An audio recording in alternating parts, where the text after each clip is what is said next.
엄마, 이번 설에 저희가 집으로 갈게요. 김서방이 엄마 불고기 먹고 싶다네요. 아니야. 안 와도 돼. 각자 보내자. 엄마, 저번부터 대체 왜 그러세요? 다른 집 자식들은 찾아오지도 않아서 난리인데. 우리처럼 자주 오면 좋아하셔야 하는 거 아니에요? 수영아, 이제는 너희가 오는 게 부담스럽다. 요즘 같은 시대에 자식도 사위도 다 손님이야. 명절이고 생일이고 찾아오면 대접해줘야 해서 나도 힘들어. 아니, 엄마, 겨우 그런 것 때문에 자식을 안 보겠다고 해요? 엄마가 자식밥 해주는 게 그렇게 억울하세요? 그래, 억울하다. 너희는 집에 오면 손 하나 까딱 않고 밥만 얻어먹고 엄마를 위해 밥 한 번 사준 적은 있어? 그치만 그건 엄마니까 당연한 거잖아요. 자식들이 오면 챙겨주고. 당연한 게 어디 있어? 나도 누가 차려준 밥 먹고 설거지도 안 하고 TV 보는 손님이 되어보고 싶구나. 이제부터는 내 집에 오지도 말고 밥도 같이 먹지 말자. 부모 자식 서로 안부만 묻고 사는 게 좋겠다. 안녕하세요. 이 사연의 주인공은 70세 서동숙 할머님이십니다. 서씨 할머니는 20살의 어린 나이에 10살 많은 남편에게 시집을 가셨습니다. 당시만 해도 이상한 일은 아니었죠. 어린 서씨 할머니는 고된 시집살이를 시작했습니다. 명절이면 시댁 음식을 준비하느라 며칠 밤을 지새웠고 시부모님과 동서들, 시누이들까지 모두 대접해야 했습니다. 장을 보는 것부터 음식 준비, 설거지와 뒷정리까지 모두 서씨 할머니의 몫이었죠. 명절이 끝날 무렵이면 온몸이 녹초가 되었지만 그때는 그런 게 당연하다고 여겼습니다. 그러다 딸 수영이를 낳았는데 이게 화근이 되었습니다. 시어머니의 태도가 달라진 거죠. 아들도 못 낳는 게. 이런 말씀을 곧잘 하셨습니다. 딸을 낳았다는 이유만으로 박대가 심해졌고 서씨 할머니는 더욱 외로워졌습니다. 당시만 해도 시댁에 대들면 패가 망신한다는 게 통념이었고 더구나 며느리 입장에서는 감히 불평 한마디 할 수 없었습니다. 그래서 서러움을 안고 친정으로 달려가 하소연해 보았지만 돌아온 대답은 참아라, 시집살이가 다 그런 거지. 너만 더 힘든 게 아니야. 였습니다. 친정 상황도 안 좋기는 마찬가지였습니다. 부모님은 남동생만, 우리 장남, 이라며 극진이 대했죠. 딸인 저는 그저 남의 집 식구 취급이었습니다. 여자가 시집가면 남의 집사람이지. 이런 말씀을 늘 입에 달고 사셨어요. 세월이 흘러 친정아버지는 한마디 상의도 없이 전 재산을 남동생과 며느리에게 물려주셨습니다. 땅도 집도 모두 동생 부부의 몫이 되었죠. 반면 부모님이 아프시면 곁에서 극진히 병간호를 하며 봉양한 서씨 할머니에게는 딸이라는 이유 하나로 단 한 푼도 물려주지 않으셨습니다. 이에 서씨 할머니는 친정에 큰 배신감을 느끼고 친정아버지에 가서 따져 물었습니다. 아버지, 저도 재산 좀 주세요. 아버지한테 저는 자식도 아니에요? 친정아버지는 차가운 눈빛으로 서씨 할머니를 보시며 말씀하셨습니다.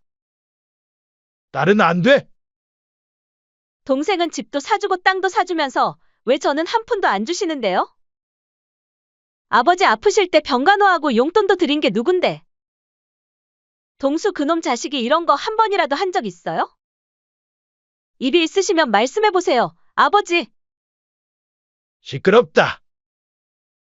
딸이 부모 봉양하는 건 당연한 거지. 어디 감히 말대꾸야. 서씨 할머니는 눈물이 왈칵 쏟아졌습니다. 아버지 마음대로 하셔요. 나도 이제 아버지 안 볼라니까. 그렇게 서씨 할머니는 부모와의 연을 끊으셨습니다. 그래도 마음 한구석에서는 혹시 부모님이 잘못을 깨닫고 연락하실까 하는 기대가 있었습니다.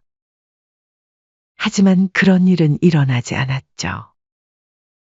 그 후로도 친정 부모님은 끝까지 동생과 며느리만 챙기셨지만 정작 친정어머니가 위독하실 때 동생 부부는 병문안 한 번 오지 않았고 장례식에 며느리는 얼굴을 비추지 않았죠. 끝까지 아들 며느리만 자식 취급한 친정아버지도 재산 다 물려주고 말년엔 버림받아 요양병원에서 쓸쓸히 생을 마감하셨습니다. 마지막까지 아들 내외만 찾으셨지만 그들은 끝내 나타나지 않았죠.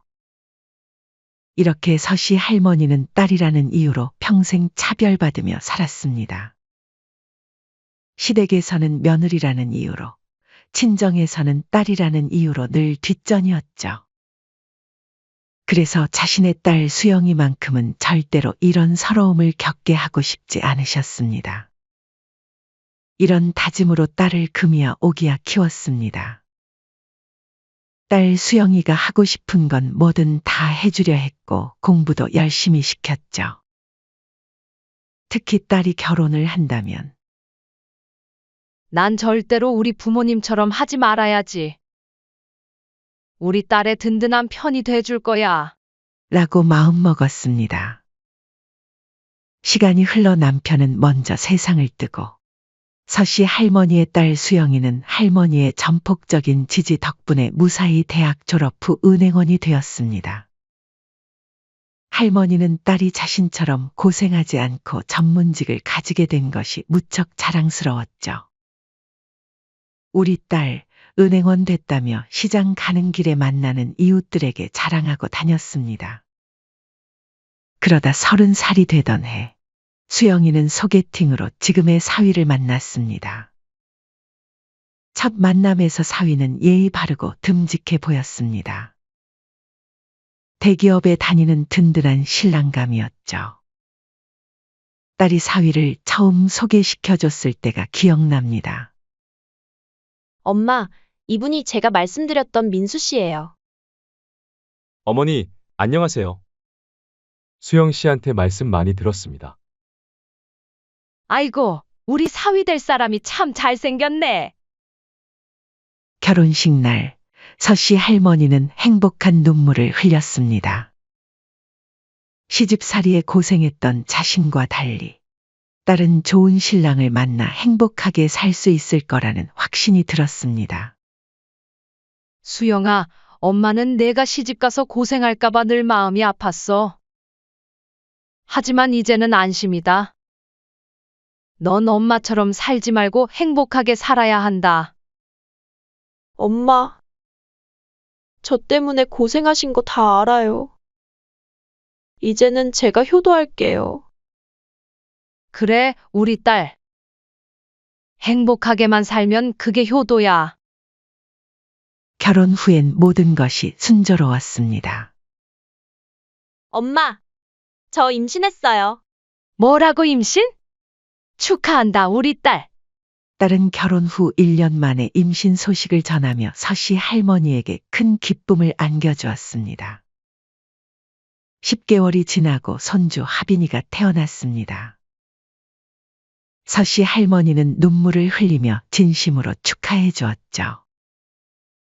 손주가 태어난 후 딸은 아이를 직접 키우기 위해 근무하던 은행도 그만두었습니다. 하지만 행복한 날들도 잠시 예기치 않은 시련이 찾아왔습니다. 사위가 다니던 회사가 구조조정을 하면서 사위 역시 권고사직을 당하게 된 것입니다. 그날 밤 딸은 서씨 할머니에게 울면서 전화를 걸어 이 일을 털어놓았죠. 엄마, 우리 신랑이 회사에서 해고 당했대요. 저도 일을 안 다니는데 우리 가족 이젠 어떡하죠? 수영아, 걱정하지 마. 엄마가 있잖아. 결국 딸도 다시 일을 구해야 했습니다. 하지만 경력이 단절된 상태에서 복직은 쉽지 않았고, 결국 동네의 빵집에서 파트타임으로 일하게 되었죠. 그동안 서씨 할머니에게 손주를 맡기고 싶다며 부탁했고, 서씨 할머니는 흔쾌히 손주를 맡기로 하셨습니다. 엄마, 죄송해요. 하빈이 돌보기 힘드실 텐데. 무슨 소리야? 너희 사정 뻔히 아는데 내가 손주 좀 돌볼 수 있지. 70세의 어린 손주를 돌보는 일은 쉽지 않았습니다. 나이든 몸으로 아기를 돌보려니 허리도 아프고 무릎도 아팠죠. 하지만 손주의 웃음소리를 들을 때면 모든 고단함이 사라졌습니다. 할머니, 할머니 하며 뒤뚱뒤뚱 걸어오는 하빈이를 보면 세상 그 무엇과도 바꿀 수 없는 행복이 찾아왔죠. 그리고 딸 부부가 경제적으로 어려워지자 서씨 할머니는 더욱 적극적으로 도왔습니다. 사실 형편이 넉넉한 것도 아니었지만 딸이 고생하는 걸 보면 가슴이 아팠기 때문이었죠. 외식할 때면 항상 서씨 할머니가 계산했고 손주 용품도 사주셨습니다. 엄마, 저희가 계산할게요. 됐어, 됐어. 가족끼리 뭘 그런 걸 따지나? 나중에 형편 나아지면 그때 사주면 되지. 어머니, 정말 죄송해요. 다음엔 꼭 저희가 살게요. 하지만 시간이 흐르면서 딸과 사위의 태도가 달라지기 시작했습니다. 배려가 당연한 것이 되어버린 거죠. 식사를 마쳐도 계산할 생각을 하지 않았고, 물건을 살 때도 당연히 서씨 할머니가 계산할 거라고 생각했습니다. 서씨 할머니는 딸을 위해 돈을 낼 수는 있지만, 한편으로는 이렇게 당연하게 여기는 게 맞나? 하는 생각이 들어 서운함을 느끼셨습니다. 어느 날 한 번은 일부러 시험을 해보았습니다. 식당에서 식사를 마치고 일부러 계산하지 않고 딸과 사위가 어떻게 하나 지켜보았죠. 그런데 딸은 갑자기 전화가 온 것처럼 핸드폰을 귀에 대고 밖으로 나갔고, 사위는 신발끈을 고쳐 매는 척 하더니 휴대폰만 들여다보았습니다. 옆 테이블의 종업원이 어이없다는 표정으로 이 광경을 지켜보았습니다. 아이고, 이걸로 계산해줘요. 부끄러워진 서씨 할머니는 결국 카드를 꺼내들었죠. 그런데 이번에도 딸과 사위는 고맙다는 인사 한마디 없이 자리를 떠났습니다. 그날 밤 서씨 할머니는 한숨도 자지 못했습니다. 내가 너무 지나치게 도와준 걸까? 이러다가 우리 딸이 버릇없어지는 건 아닐까? 하는 생각이 머릿속을 맴돌았죠. 애들이 형편이 어려워져서 그런 거겠지. 말은 안 해도 얼마나 힘들겠어. 그래, 새 직장 자리 잡을 때까지만 좀 참자. 다행히 사위는 새 직장을 구했고, 손주도 어린이집에 다니기 시작하면서 독박육아에서 해방되었습니다. 이제야 서씨 할머니도 긴 터널을 빠져나온 것 같았습니다. 이제는 나도 좀 쉬어야겠다. 서씨 할머니는 처음으로 자신의 삶을 돌아보게 되었습니다. 평생 남편과 시댁을 위해 그리고 딸을 위해 살아왔는데, 정작 자신을 위해서는 아무것도 하지 못했다는 걸 깨달았죠. 그렇게 딸 부부의 생활이 안정을 찾아가는 듯 했지만, 그들의 태도는 오히려 더 나빠졌습니다. 이제는 서씨 할머니를 더 자주 찾아오기 시작했는데, 그때마다 집에서는 공짜로 밥을 먹고, 밖에서는 일부러 비싼 음식을 시켜 할머니를 곤란하게 만들었습니다. 엄마, 오늘은 고깃집 가요. 하빈이가 갈비 먹고 싶대요. 이번에도 또 외식이야? 너무 부담되지 않니? 아이고, 할머니가 손주 하나 고기 사주는 것도 아까워하시네. 이런 말을 들을 때마다 농담인 줄 알면서도 서씨 할머니는 마음이 무거워졌습니다. 괜히 손주를 핑계대어 말하는 것이 더욱 서운했죠.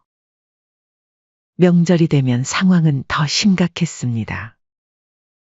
딸 부부는 아침 일찍 와서 저녁까지 있곤 했는데 정작 차례상을 차리거나 음식을 준비하는 데는 전혀 도움을 주지 않았습니다.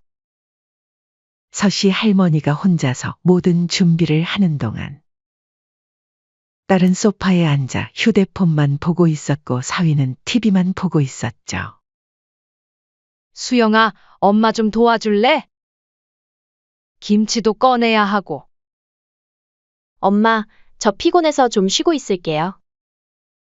하빈이도 보느라 힘들어서. 하빈이는 지금 자고 있잖니? 그래도 피곤하단 말이에요. 엄마, 명절인데 저 좀 잠깐이라도 쉬게 해주세요. 친정이잖아요. 설거지를 할 때도 마찬가지였습니다. 서씨 할머니는 설거지를 하면서 딸이 와서 도와주기를 바랐지만 딸 부부는 마치 보지 못한 척 휴대폰만 들여다보았습니다.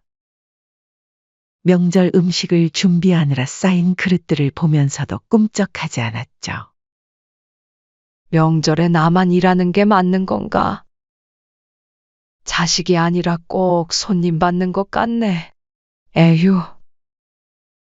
서씨 할머니는 점차 서운함을 느끼기 시작했지만 딸과의 관계가 틀어질까봐 참고 넘어갔습니다. 하지만 상황은 나아지지 않았고 서씨 할머니는 점차 딸 부부와의 만남이 부담스러워졌습니다. 엄마, 이번 주말에 갈게요. 라고 딸이 말하면 허리가 아프다는 핑계를 대며 만남을 점차 피하기 시작했습니다. 이렇게 만남을 줄이다 보면 딸에게 서운함을 느낄 일도 없을 것이라고 생각하셨죠.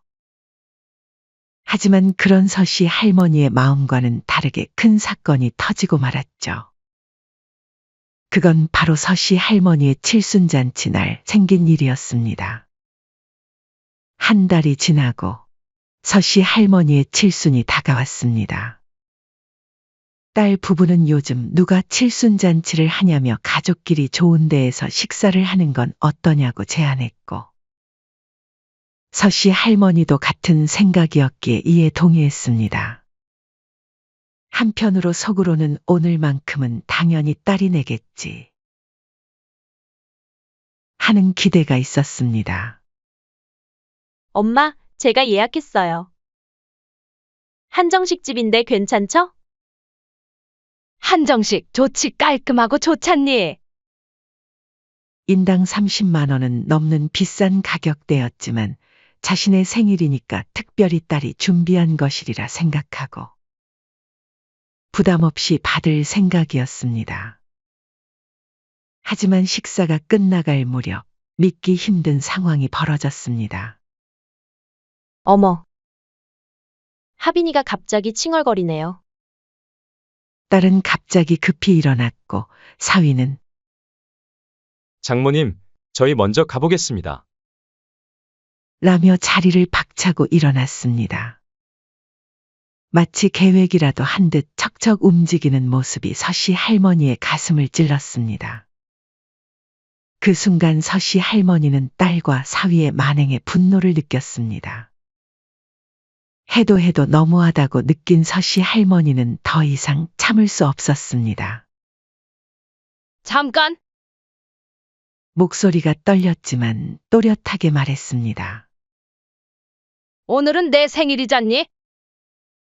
이번엔 너희가 밥값을 내렴. 서씨 할머니는 일부러 주변에 들리게 크게 말했습니다. 사위는 잠시 당황한 듯 주변을 두리번거리더니 마지못해 카드를 꺼냈습니다. 하지만 그의 얼굴에는 불만이 가득했고 카드를 내미는 손짓도 퉁명스러웠습니다. 그날 밤 딸에게서 전화가 왔습니다. 하지만 그건 사과의 전화가 아니었습니다. 엄마, 오늘 왜 그러셨어요? 창피하게. 뭐가 창피하다는 거니? 엄마가 돼서 자식한테 밥값 받아내려고 하시고. 거기가 얼마나 비싼 집인데요? 참나. 내가 고른 집이잖니? 이럴 줄 알았으면 더 싼 데로 갔을 텐데. 서씨 할머니는 순간 숨이 막혔습니다. 그동안 자신이 해준 모든 것들이 물거품이 된 것 같았죠. 딸의 말 한마디 한마디가 비수가 되어 가슴을 파고들었습니다. 서씨 할머니는 그제서야 깨달았습니다. 자신의 무조건적인 사랑과 희생이 자식을 망쳤다는 것을 말이죠. 서씨 할머니는 그날 밤 홀로 앉아 생각에 잠겼습니다. 이대로는 안 돼.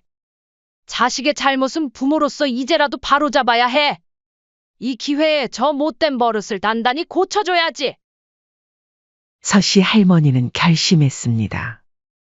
더는 딸과 사위에게 당하고만 있지 않겠다고 말이죠.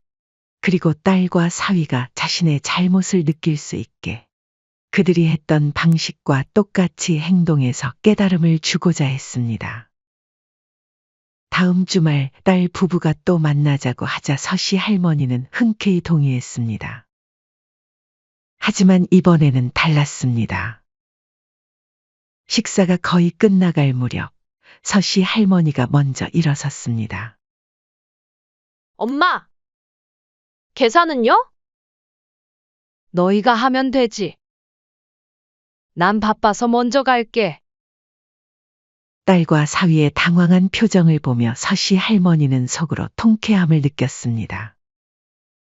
그 뒤로도 몇 번 더 같은 상황이 반복되자 딸과 사위는 밖에서 만나자는 말을 더 이상 하지 않게 되었죠.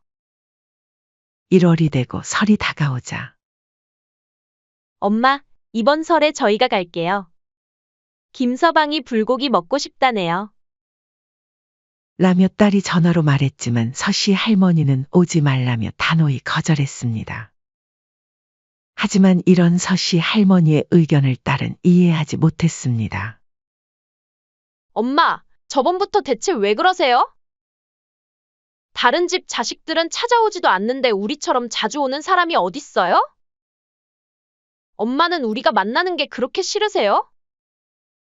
서씨 할머니는 이제 속마음을 털어놓기로 했습니다. 수영아, 어떤 부모가 자식이 오는 걸 마다하겠니? 근데 이제는 너희가 오는 게 부담스럽다. 요즘 같은 시대에 자식도 사위도 다 손님이야. 명절이고 생일이고 찾아오면 대접해줘야 해서 나도 힘들어.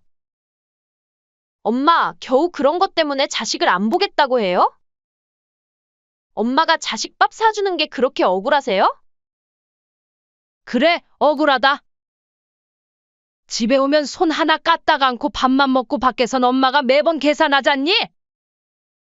그치만 그건 엄마니까 당연한 거잖아요. 당연한 게 어디 있어? 이제 명절 때 보고 싶으면 우리 집으로 올 게 아니라 너희가 나를 초대하렴. 나도 누가 차려준 밥 먹고 설거지도 안 하고 TV 보는 손님이 되어보고 싶구나. 서씨 할머니의 강경한 태도에 딸은 어쩔 줄 몰라 했습니다. 이어서 서씨 할머니는 딸에게 말했습니다. 이제부터는 집에도 오지 말고 밥도 같이 먹지 말자. 서로 안부만 묻고 거리를 두는 게 좋겠다. 서씨 할머니의 단호한 태도에 딸은 삐쳤고 결국 발걸음을 끊었습니다. 전화도 문자도 오지 않았죠. 하지만 서씨 할머니는 이번만큼은 물러서지 않겠다고 다짐했습니다. 이제는 자식의 버릇을 단단히 고쳐줘야 할 때였습니다. 딸이 연락을 끊은 후 서씨 할머니는 오히려 마음이 한결 편안해졌습니다. 딸과의 만남에서 느껴졌던 부담이 사라지자 할머니는 오랜만에 자신만의 시간을 가질 수 있었습니다. 이제는 자신의 일상에 집중하며 삶의 활기를 되찾았습니다. 딸에게 연락이 없으니 경제적으로도 여유가 생겼습니다. 외식비 걱정도 없어졌고 집에서 음식을 준비할 필요도 더 이상 없었습니다. 할머니는 매일 아침 동네 공원을 산책하며 여유를 즐겼고 친구들과의 모임에도 자주 나갔습니다. 새로운 취미를 시작하며 그녀의 일상은 점점 밝아졌습니다. 한편 다른 시간이 지나면서 서씨 할머니의 부재를 크게 느끼기 시작했습니다. 늘 가까이에 있던 어머니가 더 이상 먼저 연락하지 않자 딸은 점차 불안한 마음이 들었습니다. 사위는 딸을 설득하며 말했습니다. 여보, 엄마가 너무 보고 싶어. 수영아, 솔직히 우리가 그동안 너무했잖아. 장모님한테 얻어먹기만 하고 감사 표현도 안 하고. 나도 반성 많이 했어. 장모님께 연락해서 그동안의 일들 진심으로 사과드리자. 그리고 이제부터 그러지 않겠다고 빌자. 사위의 말을 들은 딸은 잠시 망설였지만 결국 자존심을 접고 어머니에게 먼저 전화를 걸었습니다. 엄마, 저예요, 수영이. 그래, 수영아, 무슨 일이니? 엄마, 저희가 다 잘못했어요. 저희 집에 한번 와주실래요? 제가 직접 음식 준비할게요. 이제는 제가 엄마를 대접하고 싶어요. 오랜만에 딸의 집을 방문한 서씨 할머니는 깔끔하게 차려진 음식을 보고 깜짝 놀랐습니다. 딸과 사위는 정성껏 준비한 음식을 대접하며 할머니에게 사과했습니다. 엄마, 곰곰이 생각해봤는데 엄마 말이 다 맞아요. 그리고 엄마한테 받기만 하고 돌려드린 적이 없었던 것 같아요. 당연하다고 생각했어요.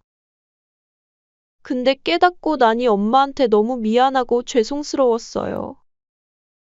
사위도 고개를 숙이며 말했습니다. 장모님, 저도 죄송합니다. 저도 모르게 고마운 줄 모르고 당연하게 생각한 것 같아요. 철이 없었어요. 제발 한 번만 너그럽게 용서해 주세요. 그리고 이건 그동안 저희가 어머님께 받기만 한 것 같아서 약소하지만 준비했어요. 사위가 내민 것은 사위 명의로 된 카드였습니다. 어머님 그동안 고생만 하셨는데 이걸로 생활비로 쓰시고 백화점 가서 쇼핑도 하시면서 친구분들이랑 좋은 데도 다녀오세요. 힘들 때 저희 도와주신 거 잊지 않고 차근차근 다 갚을게요. 딸과 사위가 건넨 선물에 서씨 할머니는 손사래를 치며 말했습니다. 이런 거 바라고 내가 그런 말을 한 게 아니야. 그러나 사위는 고개를 숙이며 간절히 부탁했습니다. 장모님, 제발 받아주세요. 저희가 그동안 받은 것들을 조금이라도 갚는 마음이에요. 이건 꼭 받아주셨으면 해요. 사위의 진심 어린 태도에 마지못해 선물을 받았습니다. 이후 서씨 할머니는 딸과 사위의 진심 어린 사과를 받아들였습니다. 하지만 과거처럼 잦은 만남이나 집에서 부담스럽게 대접하는 일은 절대 하지 않겠다며 거리를 두고 싶다는 의견을 단호히 말했습니다. 너희가 이렇게까지 하니 사과는 받을게. 하지만 이번 일로 깨달은 게 있단다. 우리 앞으로는 간단히 만나자. 엄마도 나이를 먹었고 시대도 변했어. 요즘 같은 시대에 꼭 무리하게 볼 필요는 없잖니? 서로에게 편안한 방식으로 지내는 게 더 좋을 것 같구나. 딸과 사위도 이 의견에 동의했습니다. 이후로 명절이나 특별한 날마다 가족은 커피숍에서 만나 간단히 차를 마시며 안부를 묻는 시간을 가지기로 서로 합의했습니다. 커피숍 만남에 딸과 사위는 처음엔 낯설어 했지만 이내 가족 모두에게 긍정적인 변화를 가져다 주었습니다. 서씨 할머니는 더 이상 음식을 차리거나 외식비를 감당하지 않아도 되니 마음이 한결 가벼웠습니다. 딸과 사위도 어머니와의 만남이 덜 부담스러워졌습니다. 딸은 처음에는 낯설어 했지만 시간이 지나면서 어머니의 뜻을 이해하게 되었습니다. 어느 날 딸이 커피숍에서 어머니에게 말했습니다. 엄마, 이제 이렇게 만나는 게 더 편한 것 같아요. 저희도 부담 덜고 엄마도 힘드시지 않고요. 서씨 할머니는 미소를 지으며 대답했습니다. 그러게. 진작 이렇게 할 걸 그랬다. 그동안 괜히 음식을 차리고 치우느라 고생만 했던 것 같아. 이번 경험은 서씨 할머니에게 큰 깨달음을 주었습니다. 자식에게 지나친 기대를 하거나 부모로서 모든 것을 감당하려 애쓰는 것이 자신을 얼마나 힘들게 했는지 알게 되었습니다. 그동안 느꼈던 서운함도 이제는 마음 한구석으로 접어두기로 했습니다. 자식은 자식대로, 부모는 부모대로 각자의 삶을 살아가야 한다. 이 깨달음은 할머니를 더욱 편안하고 여유로운 삶으로 이끌었습니다. 이제 그녀는 딸과 사위에게 실망하거나 기대를 하지 않았고, 딸 부부 역시 어머니와의 만남을 더 자연스럽고 편안하게 받아들였습니다. 그날 이후로도 가족은 명절과 특별한 날마다 간단히 만나 안부를 묻고 커피숍에서 헤어지는 만남을 이어갔습니다. 이 방식은 가족 모두에게 부담을 덜어주는 동시에 서로를 더 이해하고 존중하게 만드는 계기가 되었습니다. 서씨 할머니는 이제 자신의 삶에 만족하며 자식들과 독립적인 관계를 유지하며 하루하루를 살아가고 있었습니다. 사연은 여기까지였습니다. 구독, 좋아요, 댓글은 영상 제작에 큰 힘이 됩니다. 시청해 주셔서 감사합니다. 일주일 후 아들 부부에게 내용 증명이 발송되었습니다. 30일 이내 퇴거 요청이라는 문구를 보자 곧바로 흥분된 목소리로 전화를 걸어왔습니다. 어머니, 이게 무슨 짓이에요? 당장 취소하세요. 아니, 취소 못한다. 이제 그 집에서 나가거라. 어머님, 한 번만 용서해 주세요. 앞으로는 잘할게요. 앞으로는 잘한다고. 됐다. 내가 뭐 너네한테 남들만큼 잘하는 거 바란 줄 알아? 수술하고 힘들 때 옆에 있어주고 검진 받으러 와서 하룻밤 재워달란 거 그게 그렇게 어려웠냐? 아무리 그래도 엄마가 자식한테 어떻게 그래요? 제가 얼마나 효도했는데? 효도는 개뿔. 병원에 얼굴 한번 비추지도 않고 그게 네가 아는 효도냐? 그건 와이프가. 이제 나도 더 이상 이제 너희한테 아쉬울 것 없다. 빨리 짐 빼렴. 저희가 갈 데가 어디 있다고 나가라는 거예요. 응, 그건 내가 상관할 일은 아니지. 갈 곳 없으면 너가 말한 찜질방이나 근처 호텔 가보는 건 어떠니? 안녕하세요. 사연의 주인공은 65세 임막순 할머님이십니다. 임씨 할머니는 첫 결혼해서 얻은 아들 영훈을 홀로 키우며 살아오셨습니다. 28배 이른 나이에 남편과 사별한 후 젊은 나이에 미망인이 된 임씨 할머니는 하늘이 무너지는 것 같은 슬픔을 겪으셨습니다. 영훈아, 엄마가 너만큼은 꼭 잘 키울게. 약속할게. 아픔을 달래거나 슬퍼할 시간도 없이 임씨 할머니는 2살배기 아들을 위해 강인하게 살아가기로 결심하셨습니다. 식당 일도 하고 장사도 하며 아들을 키우셨지만 그 시대의 젊은 여자 혼자서 아이를 키우는 삶은 생각보다 더 고단했습니다. 막순 씨, 힘들게 혼자 키우지 말고 좋은 인연 한번 만나보는 게 어때요? 주변 지인들의 걱정 어린 권유가 이어졌고 결국 35의 나이에 중매로 현재의 남편을 만나게 되었습니다. 다행히도 남편은 자식이 없는 상태였고 아들 영훈이를 친아들처럼 받아들여 주었습니다. 특히 남편은 영훈이가 이복 형제로 인해 어린 마음에 상처받을까 염려했고 임씨 할머니의 제안에 따라 자녀를 갖지 않기로 결정했습니다.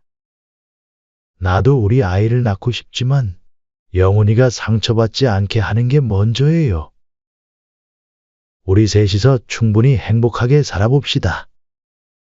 남편의 따뜻한 배려와 헌신 덕분에 임씨 할머니는 조금씩 마음의 안정을 되찾으셨습니다. 가난한 형편 속에서도 아들의 미래를 위해 모든 것을 바치셨고, 아들의 학업과 성장을 위해 희생하셨습니다. 어릴 적 아들은 효심이 깊고 애교가 많은 아이였습니다. 어느 날 밤, 일을 마치고 돌아온 임씨 할머니의 어깨를 주물러주며 아들이 말했습니다. 엄마, 내가 크면 엄마 고생 안 하게 해줄게요. 우리 아들? 그냥 바르게만 자라다오. 그게 엄마한텐 효도야. 하지만 대학에 진학하고 나서부터 아들의 모습이 조금씩 달라지기 시작했습니다. 학교 친구들과 어울리면서 영훈이는 점점 물질적인 것들에 관심을 보이기 시작했습니다. 명품 가방을 메고 다니는 친구들을 부러워했고, 주말마다 이어지는 모임에 빠지지 않으려 용돈을 더 달라고 조르기 시작했습니다. 아들이 어느 날 퉁명스럽게 말했습니다. 엄마, 이번에는 진짜 필요해서 그래요. 친구들이랑 약속 있는데 못 나가면 어떡해요? 임씨 할머니는 아들의 변화를 눈치채셨지만 공부하느라 스트레스 받아서 그럴 거야라며 스스로를 위로하셨습니다. 대학 졸업 후 아들은 취업에 성공했습니다. 그러던 중 아들이 소개팅으로 며느리를 만났고 결혼을 준비하게 되었죠. 처음 며느리를 봤을 때만 해도 임씨 할머니는 참 밝고 착해 보이는 며느리라고 생각하셨습니다. 하지만 결혼을 준비하는 과정에서 미묘한 불안감이 들기 시작했습니다. 어머니, 신혼집은 서울로 알아보고 있어요. 저희 앞으로 승승장구할 텐데 그에 걸맞는 집이어야죠. 결혼식 전부터 며느리는 무리한 요구들을 하기 시작했고, 아들 영훈이는 그런 며느리의 말이라면 뭐든 들어주려 했습니다. 임씨 할머니는 평생 모은 돈을 아들의 결혼 준비를 위해 쏟아부었고, 결혼 후에도 꾸준히 부족한 부분을 채워주셨습니다. 당신, 왜 그렇게 아들 내외가 달라는 대로 다 해주시오? 집을 사달라, 인테리어를 해달라. 우리 형편에 너무 무리하는 거 아니요? 남편은 걱정스러운 눈빛으로 임씨 할머니를 바라보았습니다. 임씨 할머니는 한참을 말없이 앉아 있다가 작은 목소리로 말씀하셨습니다. 여보, 영훈이가 어릴 때 생각나서요. 아버지 없이 자란다고 얼마나 서러워했는지. 친구들 아버지 참관 수업날엔 아파서 학교도 안 간다고 했었어요. 그때 제대로 해주지 못한 게 미안하고 자꾸 마음에 걸려서 그래요. 임씨 할머니의 눈가가 붉어졌습니다. 이제라도 우리 아들 떳떳하게 살게 해주고 싶어요. 며느리도 잘 살게 해주고. 그러다 보니 자꾸 마음이 약해지네요. 남편은 한숨을 쉬며 아내의 손을 잡았습니다. 당신 마음 이해는 하지만 그래도 너무 무리하지는 마시오. 특히 명절 때면 며느리는 노골적으로 불편한 기색을 보였고, 영훈이는 그런 며느리의 모습을 보며 어머니를 점점 멀리하기 시작했습니다. 임씨 할머니는 자식한테 뭘 바라고 키운 것도 아니고 라고 생각하며 묵묵히 감내하셨지만 시간이 갈수록 상처는 깊어만 갔습니다. 임씨 할머니의 정성은 점점 귀찮은 간섭으로 취급되었고 발걸음은 자연스레 줄어들 수밖에 없었습니다. 그렇게 세월이 흘러가던 중 예기치 못한 사건이 임씨 할머니를 찾아왔습니다. 어느 날 임씨 할머니는 가슴에서 이상한 덩어리를 느끼고 병원을 찾으셨습니다. 건강검진도 꾸준히 받아왔는데 이런 일이 생기다니. 믿기지 않는 마음으로 검사실에 들어섰습니다. 의사는 조심스럽게 유방암 2기 진단을 내렸고 즉각적인 치료가 필요하다고 설명했습니다. 처음에는 담담히 받아들이려 했으나 시간이 지날수록 두려움과 불안이 밀려왔습니다. 평생 아프지 않고 살아왔는데 이제 와서 암이라니. 밤마다 식은땀을 흘리며 잠을 설치는 날이 많아졌습니다. 떨리는 손으로 아들에게 전화를 걸었습니다. 신호음이 길게 이어지다 마침내 아들의 목소리가 들렸습니다. 여보세요, 엄마? 무슨 일 있으세요? 영훈아, 엄마가 검사를 받았는데 임시 할머니의 떨리는 목소리에 아들도 긴장한 듯 했습니다. 엄마, 무슨 일이에요? 검사 결과 안 좋으세요? 암이래. 유방암 2기. 잠시 전화기 너머로 침묵이 흘렀습니다. 그리고 아들의 놀란 목소리가 들려왔습니다. 엄마가 암이라고요? 지금 몸은 괜찮으신 거예요? 아들의 걱정하는 목소리를 들으니 마음 한켠이 따뜻해졌습니다. 그래도 자식밖에 없구나 생각하며 임시 할머니는 안도의 한숨을 내쉬었습니다. 서울 큰 병원으로 가보라고 하더구나. 엄마가 알아서 잘할 테니 너무 걱정하지 마. 아니에요. 병원도 제가 알아볼게요. 그리고 주말에 시간 내서라도 꼭 찾아뵐게요. 통화를 마치고 나서 임시 할머니는 오랜만에 마음이 조금 가벼워졌습니다. 그래도 아들이 자신을 걱정해 주는구나 하는 생각에 눈시울이 붉어졌습니다. 남편은 허리 디스크로 장거리 이동이 어려워 함께할 수 없었지만 멀리서나마 아내를 걱정하는 마음을 전했습니다. 서울까지 같이 가고 싶지만 허리가 영 말썽이니 원. 내가 당신과 함께 갈 순 없지만 집에서 당신을 위해 생선도 굽고 따뜻하게 맞이할게. 치료 잘 받고 와요. 주말이 되자 아들이 약속대로 찾아왔습니다.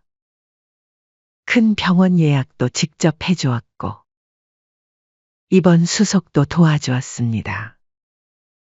하지만 회사 일이 바쁘다며 대신 며느리에게 임시 할머니의 병간호를 맡기고 떠났습니다. 엄마, 제가 일 때문에 올 수는 없지만 저 대신 와이프가 잘 돌봐드릴 거예요. 임시 할머니는 며느리의 표정이 못마땅해 보이는 것을 눈치챘지만 병든 시어머니를 간호해주는 것만으로 고마워하기로 했습니다. 하지만 남편의 따뜻한 말과 아들의 약속과는 달리 서울에서의 병원 생활은 임시 할머니에게 큰 고통이었습니다. 특히 항암 치료는 그녀의 몸과 마음을 하루하루 약하게 만들었습니다. 첫 항암 치료를 받던 날, 구토가 심해 물 한 모금이 간절했습니다. 며느리에게 조심스럽게 부탁드렸습니다. 예, 현주야. 물 좀 가져다 줄래? 하지만 며느리는 핸드폰에서 눈을 떼지 않은 채 짜증스러운 목소리로 대답했습니다. 아까 드렸잖아요. 한 번에 말씀하셔야죠. 임시 할머니는 고통스러운 표정으로 침대에 앉아 있었지만 며느리는 드라마를 시청하며 무심히 과자만 씹어댔습니다. 옆 침대 보호자가 안타까운 마음에 물을 건네주었습니다. 주변 환자들의 따가운 눈길이 느껴졌지만 며느리는 전혀 개의치 않는 듯 했습니다. 병문안 시간이면 더욱 참담했습니다. 며느리는 친구와 큰 소리로 통화하며 병실 분위기를 어지럽혔습니다. 아, 여기 병실인데 답답해 죽겠어. 빨리 끝내고 집에 가고 싶다. 이를 들은 임씨 할머니는 고개를 숙인 채 말없이 이불 자락만 만지작거렸습니다. 맞은편 보호자가 조심스레 부탁했습니다. 조금만 조용히 해주실 수 있나요? 다른 환자분들도 계시잖아요. 하지만 며느리는 오히려 비웃듯 대꾸했습니다.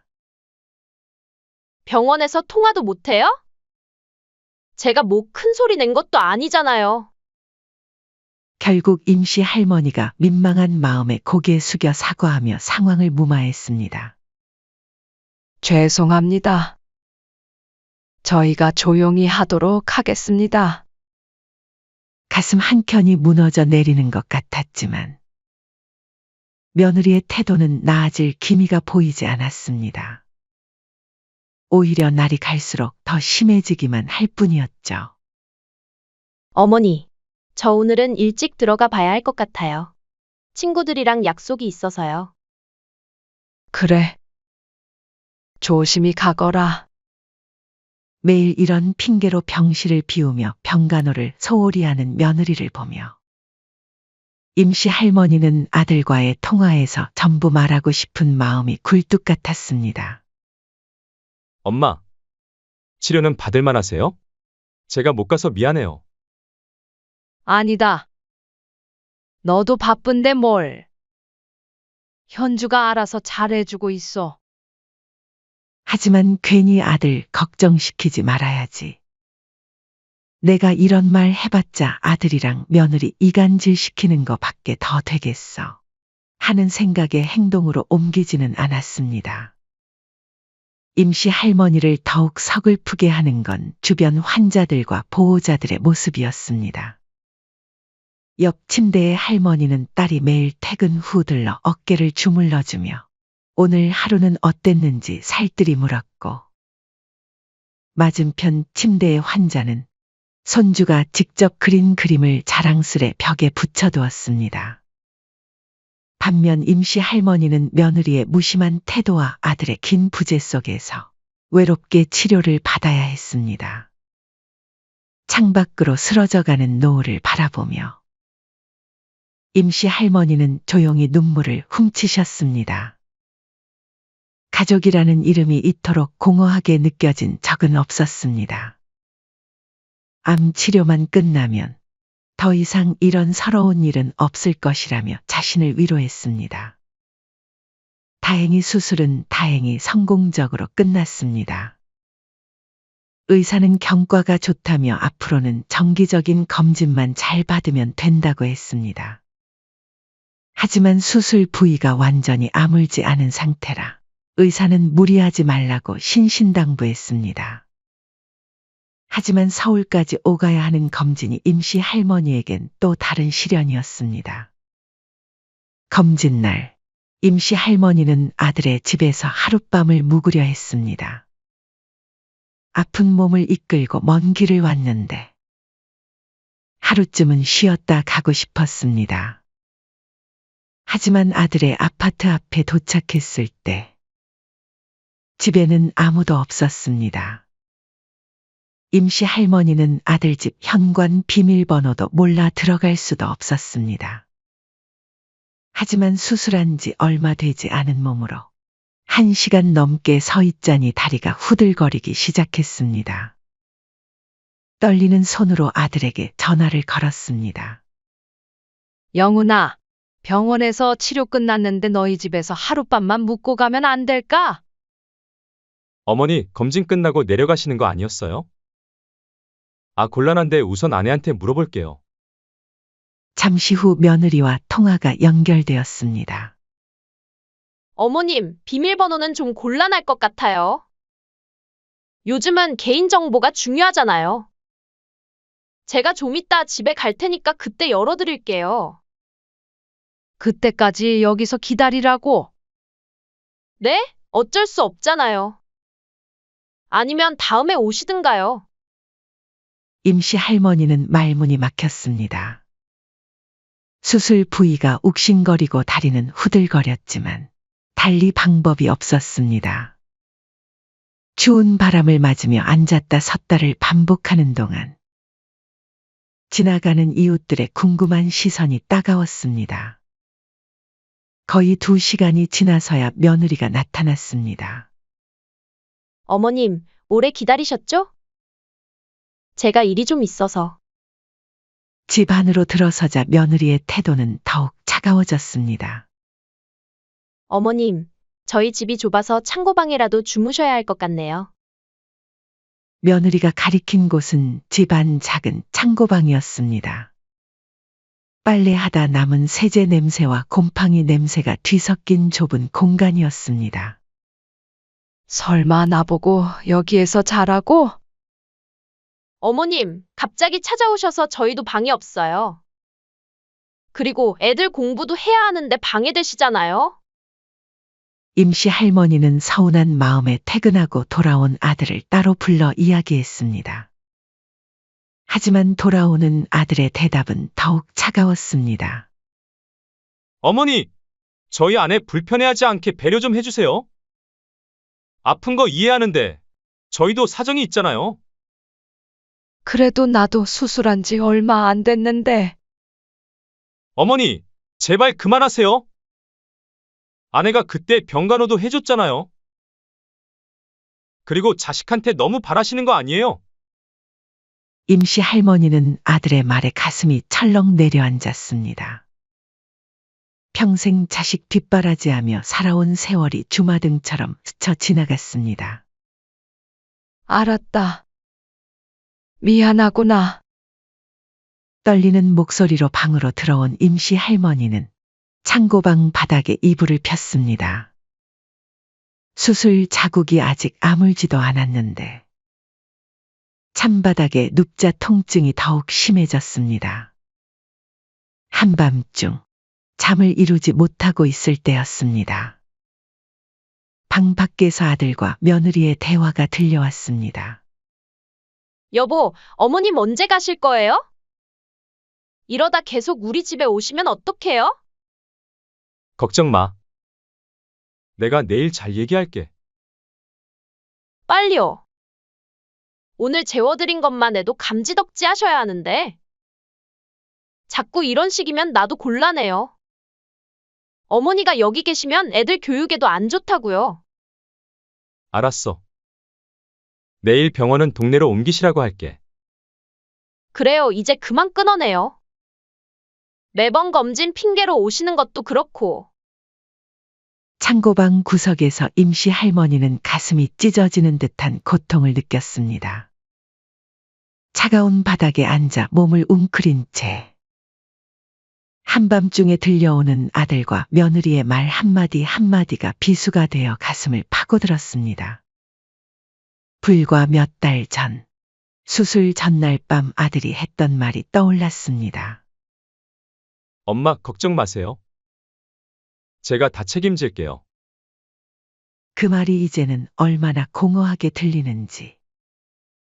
임씨 할머니는 이불을 꽉 움켜쥐었습니다. 그렇게 뼈저린 밤이 지나고 새벽녘이 되자 임씨 할머니는 조용히 짐을 쌌습니다. 더 이상 이곳에 있을 수 없다는 생각뿐이었습니다. 창고방에서의 그날 밤 이후 임씨 할머니는 무거운 발걸음으로 집으로 돌아왔습니다. 현관문을 열자 남편이 걱정스러운 얼굴로 달려나왔습니다. 아내의 핏기 없는 얼굴과 흐트러진 모습에 가슴이 철렁 내려앉았습니다. 당신 무슨 일 있었어? 얼굴이 왜 이리 창백하오? 임씨 할머니는 그동안 참았던 눈물을 터뜨리며 그날 밤 있었던 일을 모두 털어놓았습니다. 문 앞에서 2시간 넘게 서 있었던 일, 차디찬 창고방에서 밤을 보낸 일, 아들과 며느리가 나눈 차가운 대화까지. 남편의 얼굴이 점점 붉어졌습니다. 평소 온화하기만 하던 남편의 주먹이 부들부들 떨렸습니다. 여보, 사실 내가 지금까지 영훈이한테 강하게 말 한마디 제대로 못한 게 친자식이 아니라서였소. 혹시라도 내가 편견으로 대하는 건 아닐까 늘 조심스러웠는데 이제는 참을 수가 없네. 남편은 와들와들 떨리는 손으로 전화기를 들었습니다. 이 못된 녀석, 내가 한마디 해야겠어. 여보, 아니요, 이번만큼은 내가 나서야지. 내 비록 친아버지는 아니지만 30년을 함께 살았고, 그동안 친자식처럼 키웠는데, 남편은 아들에게 전화를 걸었습니다. 처음으로 목소리를 높여 꾸짖었습니다. 이 막대 먹은 놈! 내가 어떻게 어머니를 그렇게 대할 수 있느냐? 창고방이라니! 네 어머니 수술한 지 얼마나 됐다고 큰일이라도 나면 어쩌려고 그래? 아버지, 그게 입 다물어! 우리가 너를 30년을 넘게 키워줬다. 그동안 너한테 한 번이라도 뭐라 한 적 있더냐? 근데 이게 사람이 할 짓이냐? 전화기 너머로 아들의 당황한 목소리가 들렸습니다. 하지만 남편은 멈추지 않았습니다. 그리고 어머니가 널 위해 얼마나 희생하셨는지 알아? 너 때문에 또 다른 자식도 안 낳으시고 평생 너 하나만 바라보고 사셨다.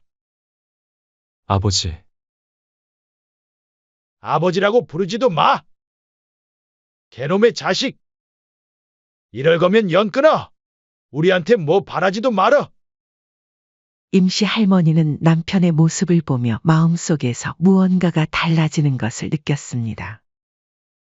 그동안 참고 견뎌온 것들이 한순간에 무너져 내렸습니다. 여보, 이제 됐어요. 이제 나도 달라져야 할 것 같아요. 나도 더 이상 자식에게 기대하지 않을래요. 이제 우리 둘만 의지하고 살아요. 임씨 할머니의 눈가에 맺혔던 눈물이 거치고 대신 단단한 결의가 깃들었습니다. 여보, 내일 당장 변호사를 만나러 가요. 다음 날 부부는 유명한 변호사 사무실을 찾았습니다. 변호사는 서류를 꼼꼼히 검토한 후 고개를 끄덕였습니다. 네. 아드님 댁의 소유권이 어머님 명의로 되어 있고 증여 계약서도 아직 작성하지 않으셨다고요? 이건 명백한 소유권 침해입니다. 게다가 환자 방치와 학대의 정황도 있으니 퇴거 요청은 충분히 가능합니다. 임씨 할머니의 눈빛이 달라졌습니다. 변호사님, 시작해 주세요. 이제는 제 인생을 찾고 싶습니다. 일주일 후 아들 내외에게 내용 증명이 발송되었습니다.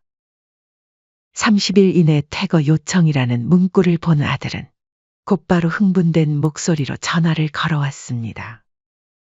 어머니! 이게 무슨 짓이에요? 당장 취소하세요. 아니, 취소 못한다. 이제 그 집에서 나가거라. 엄마가 자식한테 어떻게 그러실 수 있어요? 제가 얼마나 효도했는데? 임씨 할머니의 목소리가 차가워졌습니다. 효도는 개뿔. 내가 무슨 효도를 했니? 병원에 얼굴 한번 비추지도 않고 수술한 어미를 창고방에 재우고 이게 네가 아는 효도냐? 그건 와이프가. 이제 와서 내 아내 핑계 대지 마라. 너희 둘 다 똑같아. 너도 내가 한 일에 책임을 져야지. 며느리도 달려와 울먹이며 애원했습니다. 어머님, 저희가 잘못했어요. 한 번만 용서해 주세요. 앞으로는 잘할게요. 임씨 할머니는 비웃듯 말했습니다. 앞으로는 잘한다고. 됐다. 내가 뭐 너네한테 남들만큼 잘하는 거 바란 줄 알아? 수술하고 힘들 때 옆에 있어주고 검진 받으러 와서 하룻밤 재워달란 거 그게 그렇게 어려웠니? 임씨 할머니는 이제 당당했습니다. 이제 나도 이제 너한테 미안한 거 더 이상 없다. 이제 우리도 우리 인생 살란다. 며느리가 울먹이며 말했습니다. 저희가 어디 갈 데가 있다고 나가라는 거예요.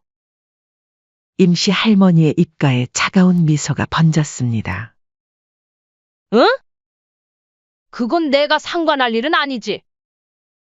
갈 곳 없으면 찜질방이나 근처 호텔 가보는 건 어떠니? 어머니, 이제 그만 연락하렴?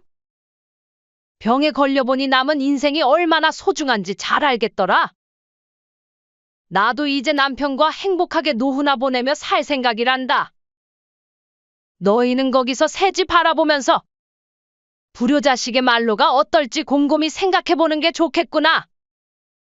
아들 부부가 떠나고 난 뒤 임씨 할머니는 남편과 마주 앉았습니다. 오랜만에 마음이 가벼웠습니다. 여보, 이제 우리 둘만의 시간이 시작된 것 같네요. 그래요. 당신이 결단을 잘 내렸소. 이제는 우리가 행복해질 차례요. 집을 매각하는 과정은 생각보다 순조로웠습니다. 좋은 위치에 있는 아파트였기에 매매가도 높았습니다. 아들 부부는 한동안 연락을 시도했지만 임씨 할머니는 더 이상 흔들리지 않았습니다. 결국 아들 내외는 30일 안에 집을 비워야 했습니다. 하지만 이것이 끝이 아니었습니다. 며느리의 비상식적인 행동과 환자 방치 사실이 병원 커뮤니티에 알려지면서 누군가 며느리의 회사 게시판에도 이 사실을 올렸고 며느리가 다니던 의료기기 회사에서도 문제가 되었습니다. 고객의 건강을 책임지는 회사에 항암 치료 중인 시어머니를 방치한 직원은 더 이상 필요 없습니다. 라며 노인 학대와 관련된 불미스러운 소문이 퍼지자 결국 며느리는 회사를 그만둘 수밖에 없었습니다. 아들의 상황도 아들도 순탄치 않았습니다. 어머니를 모신 방법이 알려지자 거래처에서도 하나, 둘 등을 돌리기 시작했습니다. 자기 어머니도 그렇게 대하는 사람과는 거래하고 싶지 않습니다. 결국 아들은 승진은커녕 해고를 당했고 며느리와의 관계도 틀어지기 시작했습니다. 거기에 어머니를 창고방에 재웠다는 이야기가 아파트 주민들 사이에 퍼지면서 그동안 쌓아온 체면이 순식간에 무너져 내렸습니다. 이웃들의 손가락질과 수군거림 속에서 아들 부부는 결국 다른 지역으로 이사를 가야 했습니다. 한편 임씨 할머니 부부는 매각 대금으로 조용한 동네에 아파트를 마련했습니다. 옥상에 작은 텃밭도 있어 상추도 기르고 방울토마토도 심었습니다. 남편은 퇴직금으로 장만한 낚싯대를 들고 근처 저수지로 낚시를 다니기 시작했고 임씨 할머니는 동네 문화센터에서 그림 교실을 다니기 시작했습니다. 여보, 내가 그린 그림 어때요? 와, 벌써 이렇게 잘 그리네요. 우리 집 거실에 걸어두면 딱 좋겠어. 가장 기쁜 소식은 얼마 전 정기 검진에서 들은 의사의 말이었습니다. 항암 치료가 잘 듣고 있어요. 이대로만 가면 완치도 기대해 볼 수 있겠네요. 임씨 할머니는 매일 아침 텃밭에 나가 채소들을 돌보며 생각합니다. 이제야 진짜 내 인생을 살고 있는 것 같네요. 남편은 아내의 어깨를 감싸며 말했습니다. 우리 이제 시작이요. 앞으로 더 행복한 일들이 많을 거요. 이제 임씨 할머니의 하루는 평화롭습니다. 더 이상 구속도 미안함도 없습니다. 아침에는 텃밭을 가꾸고 오후에는 그림을 그리고 저녁에는 남편과 산책을 합니다. 가끔 동네 할머니들과 모여 차도 마시고 웃음꽃도 피웁니다. 이제 와서 생각해보니 그동안은 내가 나를 사랑하지 않았던 것 같아요. 하지만 이제는 달라요. 나를 위한 삶을 살아가는 게 이렇게 행복한 거였네요. 임씨 할머니의 일기장 마지막 페이지에는 이런 글이 적혀 있습니다. 자식은 이제 남보다 조금 더 가까운 사람일 뿐이다. 하지만 나는 이제 진정한 나의 삶을 살고 있다. 더 이상의 후회도 미련도 없다. 이제 나는 자유롭다. 이제 임씨 할머니의 인생에는 봄날이 찾아왔습니다. 텃밭의 꽃들처럼 그녀의 삶도 활짝 피어나고 있었습니다. 사연은 여기까지였습니다. 시청해 주셔서 감사합니다. 구독, 좋아요, 댓글은 영상 제작에 큰 힘이 됩니다. 정씨 할머니는 며느리에게 먼저 연락을 시도했지만 예상대로 전화도 받지 않고 문자도 읽지 않은 채 그대로였습니다. 뭐예요, 엄마? 갑자기 부르시고 무슨 일이세요? 맞아요, 어머니. 바빠 죽겠는데 저는 왜 오라고 하신 거예요? 정씨 할머니는 준비해온 서류를 천천히 꺼냈습니다. 너희 둘, 지금 이 집이 누구 것인지 알고나 있니? 그야 오빠 집이죠. 갑자기 무슨 그런 뚱딴지 같은 소리를 하세요? 이걸 잘 봐라. 등기부 등본에 네 남편 이름이 어딨니? 순간 며느리의 얼굴이 하얗게 변했습니다. 그동안 자신의 것이라 믿었던 집이 사실 시어머니 명의라는 것에 충격을 받은 듯했습니다. 그럼 저희가 여태껏 이 집에서 산 건 뭐예요? 오빠가 자기 집이라고 했는데. 말이야, 그렇게 했겠지. 하지만 이 집은 처음부터 내 노후를 위해 마련한 집이야. 그러니까 이 집은 내 거고 어떻게 할지도 내 권한이야. 말도 안 돼. 그리고 현영아, 어제 내가 놀이터 벤치에서 한 말? 그때 다 들었다. 그동안 일부러 내 연락 다 무시한 거니? 어머니 그게 아니고요. 안녕하세요. 이 사연의 주인공은 67세 정미숙 할머님이십니다. 정씨 할머니는 오늘도 새벽 5시에 눈을 떴습니다. 20년 넘게 이어온 시장 국수 장사의 습관이 몸에 배어 이제는 알람 시계도 필요 없었습니다. 창밖으로 희미하게 비치는 새벽빛을 보며 할머니는 문득 젊은 시절 남편과 함께했던 시간들을 떠올렸습니다. 세월이 흘러 사진 속 남편의 모습도 흐릿해졌지만 그날의 기억만큼은 여전히 선명했습니다. 경제 위기가 한창이던 그 시절, 남편은 작은 공장을 운영하며 가족의 생계를 책임지고 있었습니다. 어느 날 아침, 남편은 공장으로 출근하기 위해 일어나다가 그대로 쓰러졌습니다. 과로와 스트레스가 원인이었습니다. 구급차에 실려가는 남편의 손을 잡고 있던 정씨 할머니는 남편의 마지막 말을 듣게 됐습니다. 미수가 고생만 시켜서 미안해. 그리고 우리 아들 영광이 잘 부탁해. 그것이 남편의 마지막 말이었습니다. 그 당시 아들 영광이는 겨우 5살이었습니다.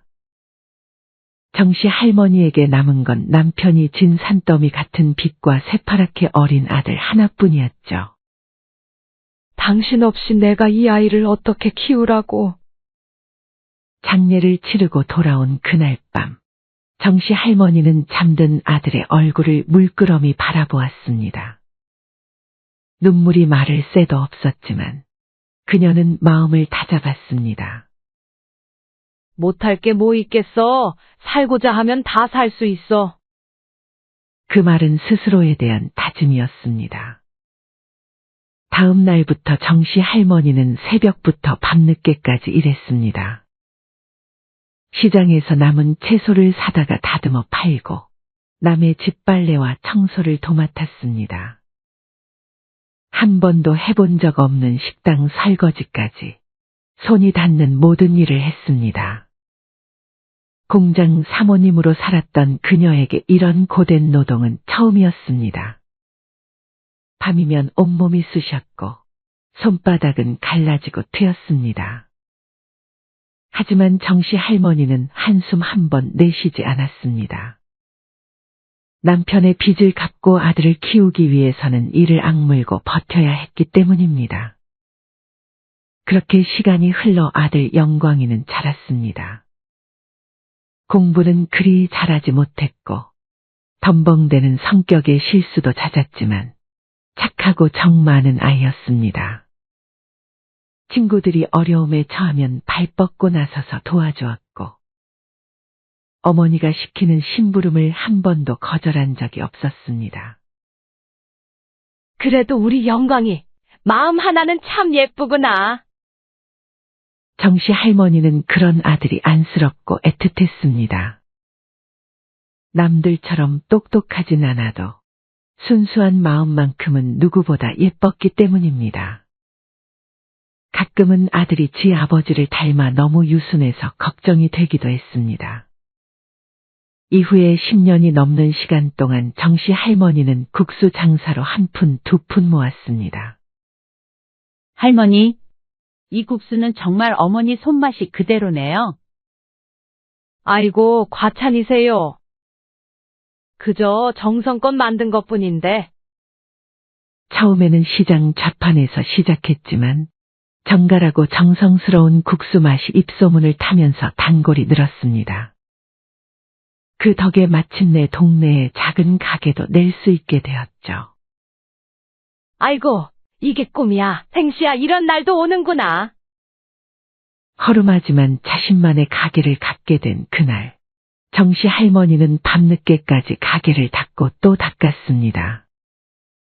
그리고 남편의 사진을 가게 한켠에 걸면서 눈시울이 붉어지곤 하셨죠.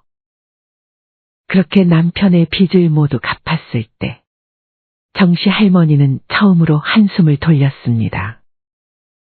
이제는 매달 저축도 할 수 있었고 아들의 대학 등록금도 걱정하지 않아도 됐습니다.